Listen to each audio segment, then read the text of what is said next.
Salut à tous, ici Carl pour le blog Branche-toi de Best Buy. Aujourd'hui, je vous présente la House of Marley No Bounce, une petite enceinte Bluetooth portative qui va axer sur le principe d'être justement en portative, être en mesure de l'emmener un peu avec nous, un peu n'importe où, que ce soit autour de la piscine de son ami, à quelques coins de rue, que ce soit juste en voiture, bref, juste être capable de la transporter d'une façon très nomade. Essentiellement dans la boîte, on va voir l'appareil en tant que tel, un câble micro USB et un mousqueton.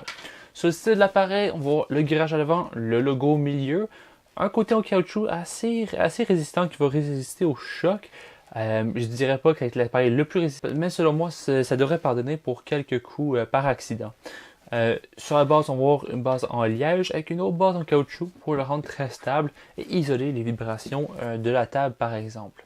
Le mousqueton, c'est un petit mousqueton en aluminium, pas super solide, mais bien assez solide pour le petit poids de l'appareil. Comme ça, on peut l'attacher avec la petite gaine.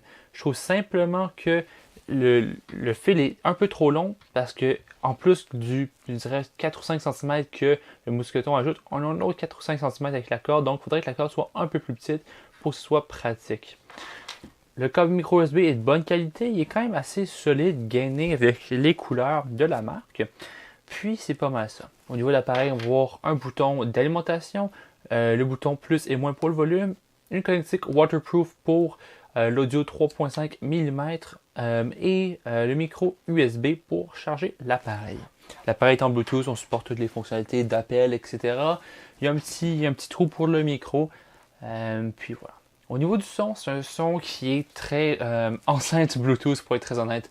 Le son est très fort, les aigus et les basses et les médiums sont très peu présentes. Le son est étouffé. C'est un peu décevant selon moi. Je trouve pas vraiment que le son est très agréable. J'ai écouté beaucoup d'autres enceintes dans le passé.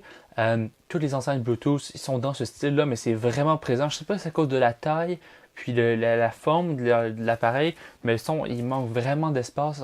J'ai vraiment l'impression qu'il manque des aspects dans le son. C'est un peu décevant à ce niveau-là. Sinon, la connectique est en micro USB, je trouve ça vraiment décevant. L'USB type C, selon moi, ça devrait être un standard. Tous les nouveaux appareils sortent sont en USB type C, pardon. Puis le micro USB me semble juste un peu arriéré selon moi. Il devrait avoir une mise à jour de l'appareil. Sinon, la connexion Bluetooth se fait assez rapidement et bien. Les appareils sont rendus assez efficaces à ce niveau-là, pas trop de problèmes. L'appareil est IP67, donc on va pouvoir le mettre sous l'eau au besoin pendant une petite courte durée. C'est pas entièrement waterproof pour de plusieurs heures, mais ça va résister aux éclaboussures, par exemple, aux alentours de la piscine. Donc c'est pas mal ça qui fait le tour de l'appareil. Un beau design, mais un son qui reste à désirer. Puis voilà. Donc n'hésitez pas à aller voir l'article complet sur le blog Best Buy pour en savoir plus, pour avoir mon avis plus approfondi à propos de l'appareil. Et moi je vous dis à la prochaine.